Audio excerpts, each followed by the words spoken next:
Condensation test, condensation test. Let series an, let series an be any positive term series, positive terms series of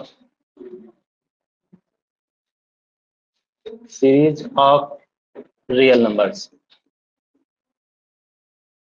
Then series an and series 2 की power n a 2 की power n are converge or diverge together.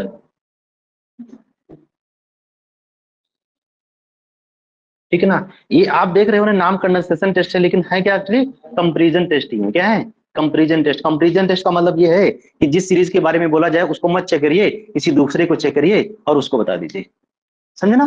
तो यहाँ पे आपको बोल किसको रहा है, सीरीज एन के बारे में पूछ रहा है, लेकिन किसको चेक करेंगे?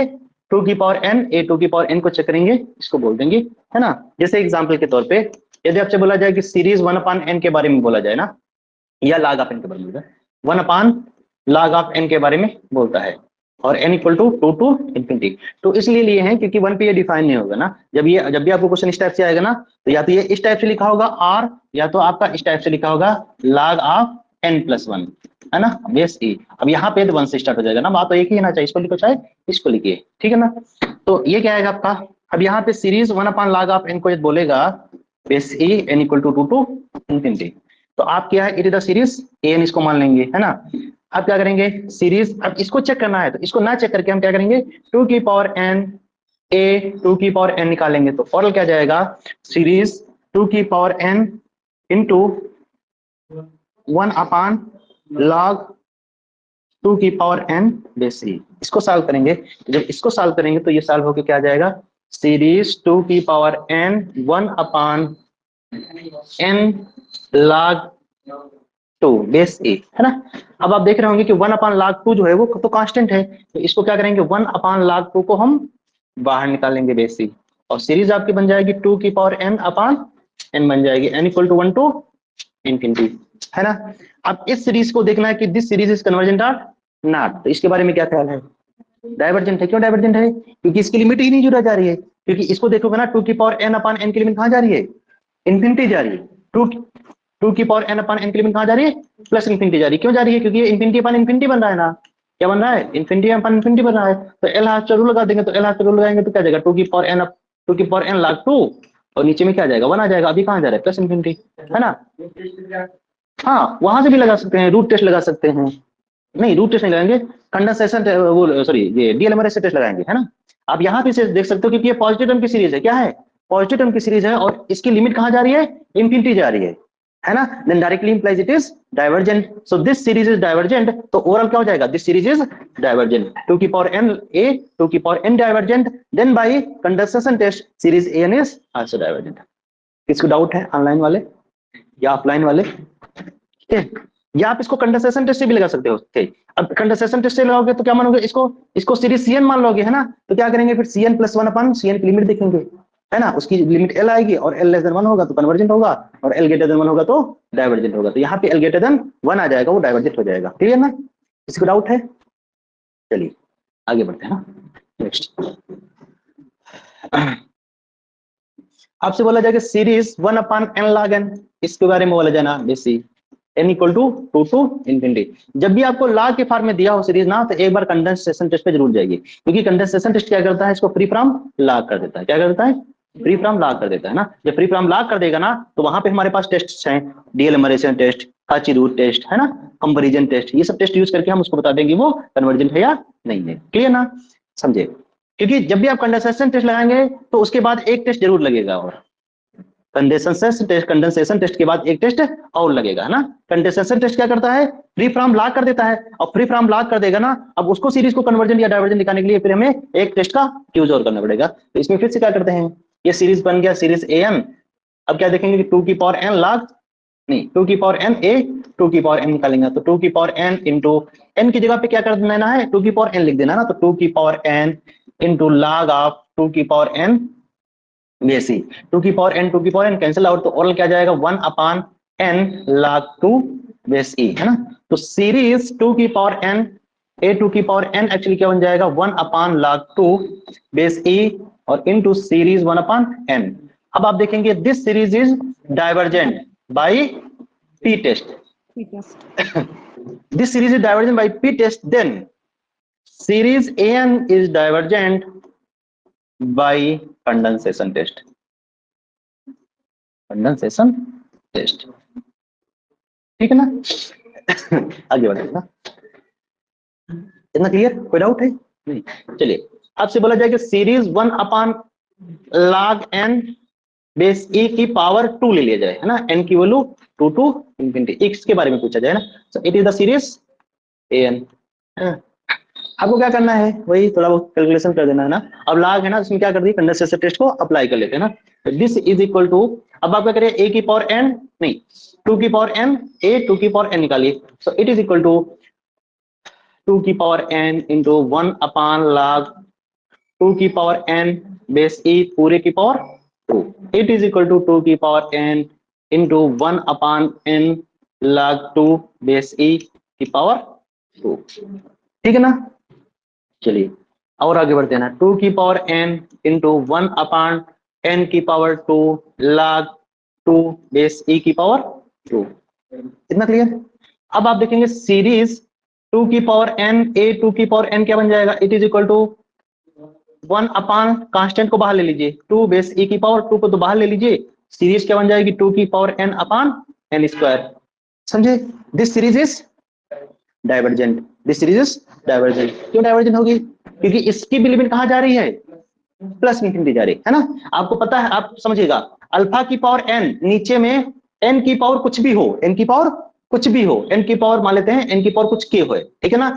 ये सीरीज इज डाइवर्जेंट हमेशा होगी, ये हमेशा क्या होगी, डाइवर्जेंट होगी for every alpha greater than 1 के लिए हमेशा क्या होगी, डाइवर्जेंट होगी। और के कहां से आएगा, के कोई भी नेचुरल नंबर हो, क्या हो, के कोई भी नेचुरल नंबर हो ना। आप इन जनरल भी सॉल्व कर सकते हैं ना, ऐसा लिख सकते हैं, या आप नहीं आ रहा ना तो इसकी लिमिट हमेशा कहां जाएगी, इसकी लिमिट जो है वो हमेशा इंफिनिटी जाएगी। क्यों जाएगी, क्योंकि 2 की पावर इंफिनिटी का 2 की पावर n कहां जाएगा, इंफिनिटी, n स्क्वायर भी कहां जाएगा, इंफिनिटी, इंफिनिटी अपान इंफिनिटी पान, तो क्या करेंगे, एक बार एल हॉस्पिटल लगाएंगे, तो 2 की पावर n log 2 आ जाएगा ऊपर में, और नीचे में क्या आ जाएगा 2n हो जाएगा, तो नीचे में देखो पावर कम हो रही है ना। फिर 2 बार डिफरेंशिएशन करेंगे नीचे में तो क्या आ जाएगा 2 आ जाएगा, और ऊपर में 2 की पावर n log 2 का होल स्क्वायर आ जाएगा। तो ऊपर में 2 की पावर n बना रहा है, बना रहता है, और नीचे में क्या हो जा रहा है, कांस्टेंट बन जाता है, कुछ बार कुछ टर्म के बाद, कुछ डिफरेंशिएशन के बाद। एक जहां पे पावर 2 है ना, तो 2 बार डिफरेंशिएशन करेंगे तो बना कांस्टेंट बन जाएगा, और पावर 100 है तभी क्या करेंगे 100 टाइम डिफरेंशिएशन करके उसको कांस्टेंट बना देगा। लेकिन 2 ऊपर में क्या रहेगा, ऊपर में 2 की पावर n का टर्म हमेशा आ जाएगा, इसलिए इसकी लिमिट हमेशा इंफिनिटी जाएगी। सो it is not a convergent, है ना। ये कन्वर्जेंट नहीं होगा, और पॉजिटिव टर्म की है तो इसलिए डाइवर्जेंट हो जाएगा। और इसी टाइप से, इसी प्रकार से आप ये बोल सकते हो कि सीरीज n की पावर k अपान अल्फा की पावर n इज कन्वर्जेंट, है ना, for every k belongs to natural number, कि कोई भी n डिग्री की पॉलिनोमियल हो ना, या ऊपर में इन जनरल आप ऐसा कर सकते हो, p ऑफ n भी ले सकते हो, क्या ले सकते हो, p of n। p of n क्या है, कोई भी पॉलिनोमियल है विद एनी डिग्री की पॉलिनोमियल है ना। 100 भी डिग्री की पॉलिनोमियल हो सकती है, करोड़ की भी पॉलिनोमियल हो सकती है, बस अल्फा ग्रेटर देन 1 होना मस्ट है, अल्फा ग्रेटर देन 1 होगा, हमेशा कन्वर्जेंट होगा, समझे। कोई डाउट है, नहीं है ना। चलिए अब इतना यदि आपको पता हो गया है ना, तो आपसे आगे बढ़े क्या, समझिएगा थोड़ा। देखिए यदि यहाँ पे ये log n की पावर ये 2 था, log n बेस e की पावर 2 है, यहाँ पे 3 होता सपोज दैट, यदि 3 होता तो इसको सॉल्व करते करते करते करते ये ले आते n की पावर 3, क्या लाते n की पावर 3, है ना। तो n की पावर 3 तब भी स्पैन कौन था, तब भी डाइवर्जेंट आता। यहाँ पे कोई भी पावर p कर दें, p की वैल्यू 100 करोड़ जो भी ले लेना, तब भी क्या हो जाएगा, ये डाइवर्जेंट हो जाएगा। तो इन जनरल लिख सकते हैं क्या, इन जनरल इसको लिख सकते हैं, क्या लिख सकते हैं, series 1 upon log n base e की power p is always divergent. क्या होगा, for any p belongs to natural number, है ना, कोई भी p ले लो, सबके लिए क्या होगा, डाइवर्जेंट। यहां तक कि इंटीजर भी लोगे तब भी डाइवर्जेंट है, यहां तक कि इंटीजर भी लोगे तब भी डाइवर्जेंट ही है, समझे। निगेटिव के, या निगेटिव ले लोगे तो ये ऊपर चला जाएगा, तो log n ही है, जैसे p की वैल्यू -1 ले लिए, तो p की वैल्यू -1 ले लिए तो क्या जाएगा, log n आ जाएगा, और log n की लिमिट कहां जाती है, इंफिनिटी जाती है, तभी तो डाइवर्जेंट है यार। है ना, उस केस में भी। तो P आपका कोई भी, यहां तक कि P belongs to real number, P belongs to real number भी ले लोगे तब भी क्या होगा, डाइवर्जेंट ही होगा। आगे बढ़े, ठीक है ना। चलिए नेक्स्ट, कुछ भी लगाओ यार, नहीं होगा, समझे। बोल दिया ना, मैं बोल दिया तो बोल दिया है ना, ठीक है मेरी बातों पे।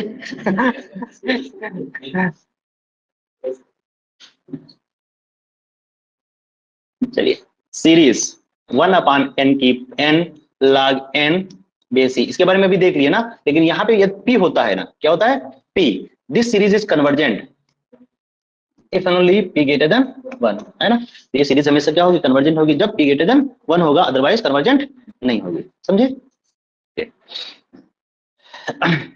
आगे बढ़े क्या,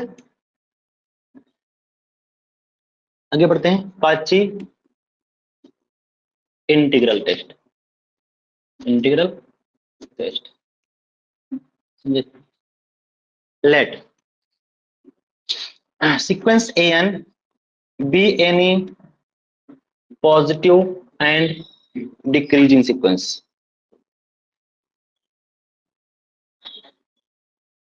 ठीक है ना, पॉजिटिव होनी चाहिए और डिक्रीजिंग होनी चाहिए।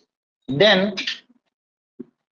Series an is converge or diverge together if integral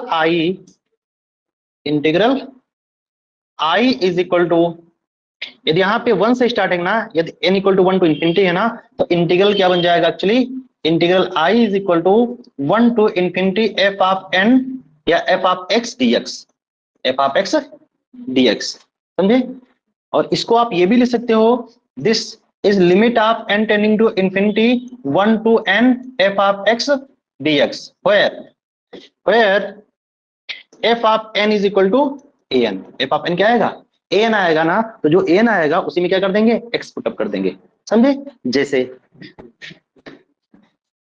जैसे आपसे बोले जाए कि सीरीज 1/n के बारे में पूछता है ना, n equal to 1 to infinity, ठीक है ना। तो आप क्या करेंगे, यहाँ पे this is the series an, अब an क्या है, an डिक्रीजिंग है नहीं है, ठीक है, an क्या है, डिक्रीजिंग है, ठीक है ना, पॉजिटिव सीक्वेंस है ना। अब क्या करेंगे, तो यहाँ पे f ऑफ n क्या जाएगा, an के इक्वल हो जाएगा ना, तो f ऑफ n क्या आएगा, 1/n आ जाएगा। Then directly implies f of x is equal to 1/x आ जाएगा, क्या जाएगा, 1/x आ जाएगा। तो इंटीग्रल क्या जाएगा, I is equal to 1 to, या इसको limit of n tending to infinity और 1 टू n 1/x dx। ऐसा क्यों लिखे हैं, क्योंकि ये इम्प्रॉपर इंटीग्रल क्या है, इम्प्रॉपर इंटीग्रल है। जब इम्प्रॉपर इंटीग्रल होता है ना, तो उसको किस में चेंज करते हैं, प्रॉपर इंटीग्रल में, प्रॉपर इंटीग्रल में चेंज करके उसको सॉल्व करते हैं ना। तो ये जो बन गया, ये प्रॉपर इंटीग्रल बन गया, क्या बन गया, ये प्रॉपर इंटीग्रल बन गया। तो इसको क्या करेंगे, सॉल्व कर लेंगे ना। तो limit of n tending to infinity, और इसका इंटीग्रेशन क्या होता है, log of x space e, और लिमिट क्या रख देंगे 1 टू n, है ना। ये क्या जाएगा, limit of n tending to infinity log n base e minus log 1 की वैल्यू क्या होती है, 0 होती है ना। तो इसको क्या लिख सकते हैं, limit of n tending to infinity log n base e, और इसकी वैल्यू क्या जाएगी, इंफिनिटी आ जाएगी, क्या जाएगी, प्लस इंफिनिटी जाएगी ना। अब इसकी इंटीग्रल की वैल्यू i की वैल्यू क्या आ गई है, प्लस इंफिनिटी। तो यदि i की वैल्यू फाइनाइट होगी तभी क्या बोलेंगे, इंटीग्रल को कन्वर्जेंट। कोई इंटीग्रल कन्वर्जेंट कब होता है, जो उसकी वैल्यू फाइनाइट होती है। यदि इंटीग्रल की वैल्यू प्लस इंफिनिटी या माइनस इंफिनिटी हो गया, तो उस केस में क्या बोलेंगे, उसको डाइवर्जेंट बोलेंगे। तो इंटीग्रल क्या आ गया, डाइवर्जेंट हो गया। Then by Cauchy integral test series an is divergent, series an is divergent. इतना क्लियर, कोई डाउट है, नहीं ना। आगे बढ़े, ऐसे ही आप लिखना है, क्या लिख लो, अच्छा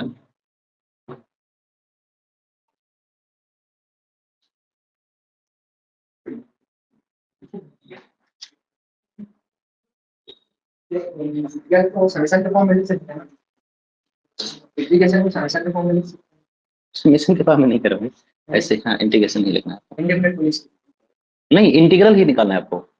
इस टेस्ट में क्या बोलता है, इंटीग्रल ही निकालना है।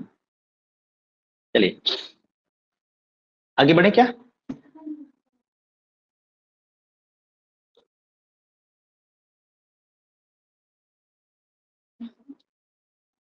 यस सर, हो गया। ओके चलिए बढ़ते हैं ना। यदि आपसे बोला जाए कि सीरीज 1/n log n, इसको भी सॉल्व कर सकते हैं ना, ये भी क्या जाएगा, डाइवर्जेंट हो जाएगा ना। तो इसको क्या बनेंगे, इसमें फंक्शन क्या बनाएंगे बताइए। इसमें फंक्शन जो आएगा एफ ऑफ एन जो आएगा वही एन रहेगा, एन क्या रहेगा 1/n log n base C.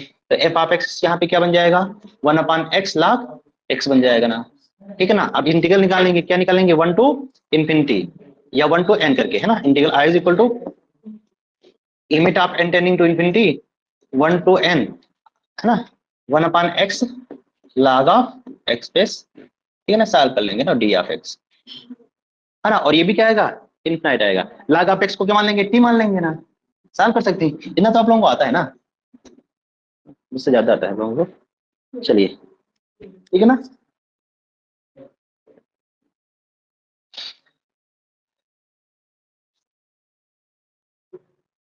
आगे बढ़ते हैं ना, ठीक है। कुछ कुछ रिजल्ट लिख लेते हैं ना, टेस्ट, है ना। रिजल्ट लिख लेते हैं, टेस्ट नहीं है रिजल्ट ही है ना। Let series an and series bn are positive terms serieses. Sir वो पिछले क्वेश्चन में डाइवर्जेंट आता कि कन्वर्जेंट, क्योंकि वो डाइवर्जेंट लॉ आएगा, के टर्म्स में आ रहा है। नहीं वो डाइवर्जेंट आएगा ना। उसको पहले भी देख चुके हैं ना, कंडेंसेशन टेस्ट से हम प्रूव कर चुके हैं कि वो डाइवर्जेंट है ना। तो इससे भी वो डाइवर्जेंट है, कोई भी टेस्ट से करोगे तो डाइवर्जेंट ही आएगा ना। सीरीज ऑफ रियल नंबर्स, ठीक ना।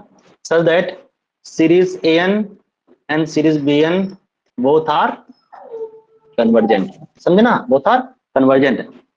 क्या हुआ इसी इसी को यदि ऐसा लिखा होगा ना तो इसका भी मतलब कन्वर्जेंट है। यदि ऐसे लिखा होगा comma series bn is less than infinity, है ना, इसका भी मीनिंग क्या है, कन्वर्जेंट। क्या इसका मीनिंग कन्वर्जेंट क्यों है, क्योंकि ये बोला है कि सीरीज an की जो सम होगा वो लेस देन इन्फिनिटी है, और लेस देन इन्फिनिटी क्या होता है, हमेशा फाइनाइट होगा। क्यों, क्योंकि फाइनाइट क्यों होगा, क्योंकि पॉजिटिव टर्म की सीरीज है, क्योंकि इसकी जो वैल्यू आएगी वो जीरो से छोटी हो नहीं सकती है, क्योंकि पॉजिटिव टर्म है ना। यदि हम पॉजिटिव टर्म है उनका सम करोगे तो जीरो से कभी छोटा हो सकता है या जीरो कभी हो सकता है, तो इसकी वैल्यू क्या होगी, मुझसे ग्रेटर देन जीरो हो गया। और ये बोला है कि लेस देन इन्फिनिटी है ना, इसकी जो भी वैल्यू होगी वो क्या होगी, फाइनाइट होगी। ना क्लियर, ठीक है। तो ये दोनों सीरीज का सम क्या है, फाइनाइट है। दोनों सीरीज का सम फाइनाइट, इसका मीनिंग कन्वर्जेंट है। देन फर्स्ट, समझे, फर्स्ट सीरीज an/n, दूसरा सीरीज an प्लस bn, तीसरा series an into bn, fourth series an square, fourth, fifth series an की पावर k कहां से, कोई भी k belongs to natural number, है ना, k belongs to natural number. क्योंकि क्यों नहीं, नेचुरल नंबर के लिए 1 लिख दोगे तो an ही हो जाएगी ना, तो ये भी क्या होगा, कन्वर्जेंट होगा ना, ठीक है। 6 सीरीज an इंटू bn का रूट,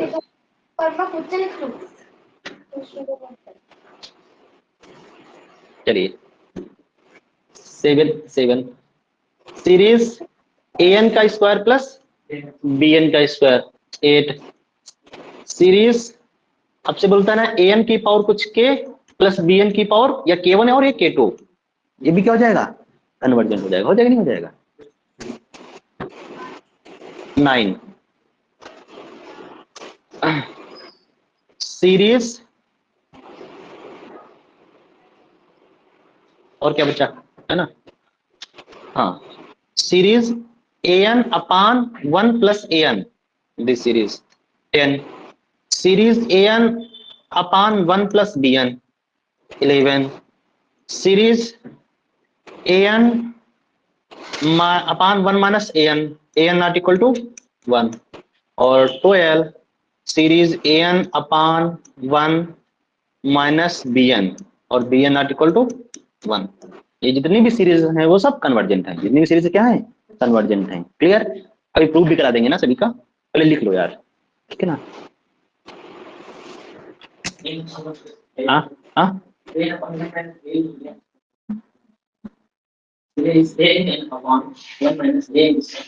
हाँ वो भी हो जाएगा, हाँ हाँ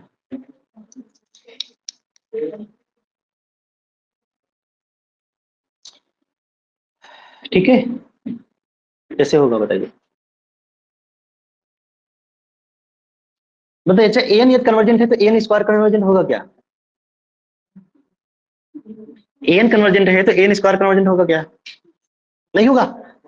अरे एन कन्वर्जेंट है तो एन का स्क्वायर भी क्या होगा? कन्वर्जेंट होगा, लेकिन एन बस पॉजिटिव टर्म की सीरीज होनी चाहिए। क्या होना चाहिए? एन पॉजिटिव होना चाहिए ना। इतना क्लियर है? क्यों होगा? देखो बताने जा रहा हूं लेकिन आधे लोगों को समझ नहीं आएगा, ठीक है ना। चलिए समझेगा।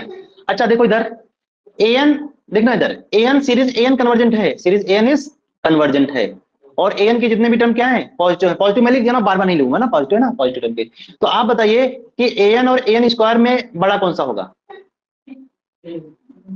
हाँ, एन बड़ा होगा ना। एन और एन स्क्वायर में कौन सा बड़ा होगा? बताइए ऑनलाइन वाले, एन और एन स्क्वायर में कौन सा बड़ा होगा? है ना, क्या करेंगे? एन का स्क्वायर जो होगा वो less or equal to n होगा for every n greater equal to कुछ एम के बाद। समझे ना? इस कंडीशन को होल्ड करेगा, ठीक है ना। क्यों होल्ड करेगा? आप समझिए, सीरीज एन यदि कन्वर्जेंट है तो एन की लिमिट कहां जाएगी? 0 जाएगी। सीरीज एन कन्वर्जेंट है तो सीक्वेंस एन की लिमिट कहां जाती है? 0 जाती है। अब आप बताइए, जब 0 के नेबरहुड में कोई भी वैल्यू है ना, 0 के नेबरहुड में कोई वैल्यू है तो उसका स्क्वायर करने पे वैल्यू क्या हो जाती है? वो छोटी हो जाती है। जैसे 0.5 है, 0.5 का स्क्वायर करोगे तो क्या आएगा? 0.25। इतना क्लियर? तो आप देख रहे हो 0.25 जो है वो लेस देन 0.5 है। कहने का मतलब है कि x square is less then x है। समझे ना? तो इसका स्क्वायर जो होता है वो छोटा हो जाता है कुछ टर्म के बाद, है ना। फॉर एवरी क्या बोला है? N greater equal to m के बाद, है ना। तो आप देख रहे होंगे कि बड़ा वाला कन्वर्जेंट है तो छोटा वाला भी क्या होगा? कन्वर्जेंट हो गया। बड़ा वाला कन्वर्जेंट है, छोटा वाला भी क्या हो गया? कन्वर्जेंट हो गया ना। So hence this is convergent. इसका प्रूफ हो गया। हो गया प्रूफ? हो गया। चलिए पहले वाला प्रूफ, इसको देखोगे ना, आपको पता है कि 1 अपान एन जो होता है वो लेस इक्वल टू 1 होता है। तो एन अपान एन को हम लिख सकते हैं एन, एन अपान एन को क्या लिख सकते हैं? Less equal to n. बड़ा वाला कन्वर्जेंट, छोटा वाला भी कन्वर्जेंट। बताइए, ठीक है ना। अच्छा यहाँ पे यदि यहाँ पे ऐसा होता ना, क्या होता? 12 के बाद 13, 13 13 इससे लिखते हैं ना, 13 13। यदि ऐसा होता है कि series a n upon n की पावर अल्फा, और अल्फा कोई भी पॉजिटिव है, ये भी कन्वर्जेंट होता। क्यों? क्योंकि इसको यदि डिस्कशन करेंगे ना तो हम क्या लिख सकते हैं? ए एन अपान रूट या ए एन अपान एन की power alpha is less equal to a n. बड़ा वाला कन्वर्जेंट, छोटा वाला भी कन्वर्जेंट, इसलिए ये भी कन्वर्जेंट हो गया। समझे? ये तो ए एन कन्वर्जेंट है और बी एन कन्वर्जेंट है, तो a n plus b N भी क्या होगा? कन्वर्जेंट होगा। क्लियर ना? तो ये तो प्रूव करने की रिक्वायरमेंट ही नहीं है। ए एन कन्वर्जेंट है और बी एन कन्वर्जेंट है तो इसका सम भी क्या होगा? कन्वर्जेंट होगा, है ना। ए एन कन्वर्जेंट है और बी एन कन्वर्जेंट है, लेकिन पॉजिटिव टर्म की होनी चाहिए, तो दोनों का प्रोडक्ट भी क्या होगा? कन्वर्जेंट होगा। कैसे कन्वर्जेंट होगा इसका भी प्रूफ देख लेते हैं आप, है ना। आपको पता है कि फॉर एवरी, समझे, for every a comma b belongs to r plus, है ना, root a into b is lesser equal to a plus b upon two. Geometric mean is lesser equal to arithmetic mean, है ना। तो यहां पे क्या कर सकते हैं? अब आपको पता है कि ए एन कन्वर्जेंट है ना। अच्छा यहां भी प्रूव कर देंगे ये वाला, ये भी हो जाएगा। ये देखिए ए एन, समझेगा, ए एन कन्वर्जेंट है तो ए एन का स्क्वायर कन्वर्जेंट हो गया ना। ये अभी देखिए ना, एन का एन स्क्वायर कन्वर्जेंट हो गया, तो एन स्क्वायर कन्वर्जेंट है तो इसका एन का स्क्वायर कन्वर्जेंट है और बी एन का स्क्वायर कन्वर्जेंट, दोनों सम भी क्या होगा? कन्वर्जेंट हो जाएगा। हो जाएगा, ठीक है। चलिए अब यहाँ पे थोड़ा देखते हैं ना। चलिए, root a n into b n is less or equal to a n plus b n upon 2, है ना। अब ये भी क्या हो गया? बड़ा वाला कन्वर्जेंट, क्योंकि ए एन कन्वर्जेंट है, बी एन कन्वर्जेंट है, तो a n plus b n upon 2 भी कन्वर्जेंट होगा, तो ये भी क्या हो गया? कन्वर्जेंट हो गया। इसलिए 6 वाला प्रूफ हो गया। हो गया। चलिए अब यहाँ पे ऐसा लिख सकते हैं क्या कि a n into b n is less or equal to a n का स्क्वायर और इंटू बी एन का स्क्वायर रूट, है ना। This less or equal to a n का स्क्वायर प्लस बी एन का स्क्वायर अपॉन 2। अब बताइए a n का स्क्वायर कन्वर्जेंट है, बी एन का स्क्वायर भी कन्वर्जेंट है, अपॉन 2 भी क्या हो जाएगा? कन्वर्जेंट हो जाएगा। इसलिए ये कन्वर्जेंट हो जाएगा, इसलिए ये कन्वर्जेंट हो जाएगा, तो ये भी कन्वर्जेंट हो गया। 3 वाला प्रूफ हो गया। ओके, आगे बढ़े। चलिए इसी टाइप से आप क्या कर सकते हो, जितना पावर आप बढ़ाते जाते हो ना उसकी वैल्यू क्या हो जाती है? कम होती जाती है। जब x की वैल्यू, यदि x की वैल्यू 0 1 के बीच में है, किसके वैल्यू बीच में है? 0 और 1 के बीच में है, तो x की पावर जितना करते जाओगे वो वैल्यू क्या हो जाती है? कम होती जाती है। क्या होती जाती है? कम होती है। ये 0.5 की पावर 3 कर दोगे ना तो कितना आ जाता है? 0.125, 0.125, और वो लेस देन क्या होगा? 0.5 से है या नहीं है? तो इसलिए यदि an कन्वर्जेंट है तो an की पावर k भी क्या होगा? कन्वर्जेंट हो गया।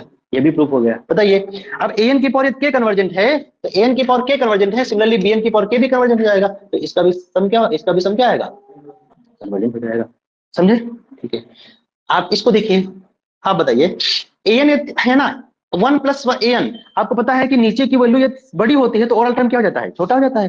अब आप देखेंगे कि नीचे में क्या है, an से नीचे में टर्म क्या है, वैल्यू बड़ी है ना, तो इसको लिख सकते हैं an upon 1 plus an is less और इक्वल टू an ले सकते हैं, बड़ा वाला कन्वर्जन छोटा वाला भी कन्वर्जन, ये भी प्रूफ है। सिमिलरली इसको भी ले सकते हैं, ठीक है ना, इसको भी हम लिख सकते हैं। समझे?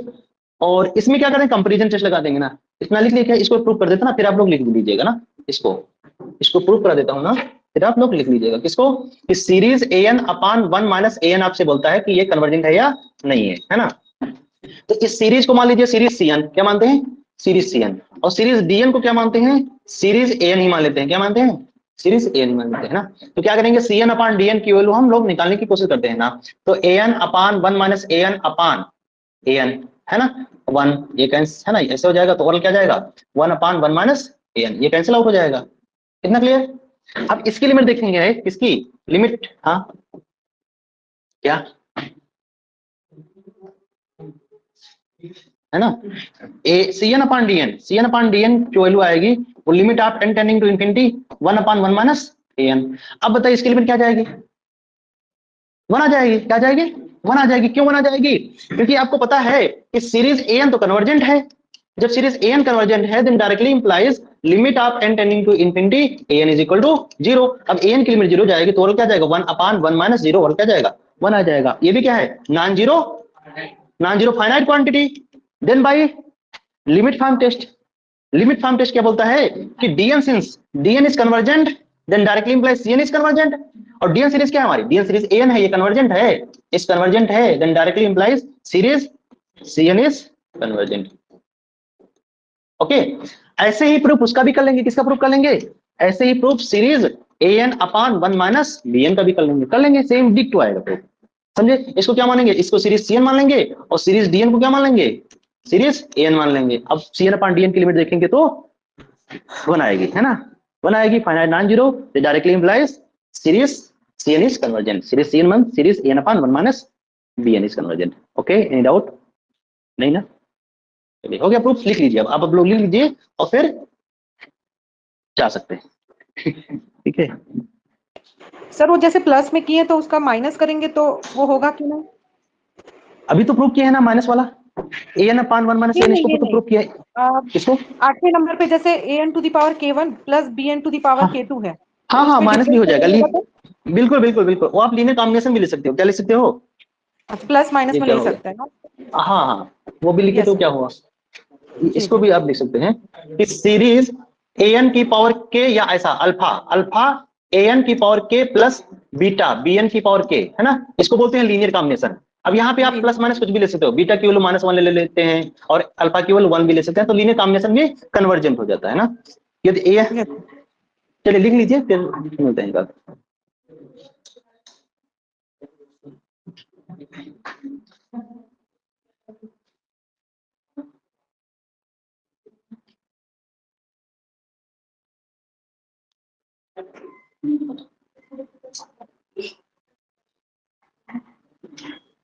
चलिए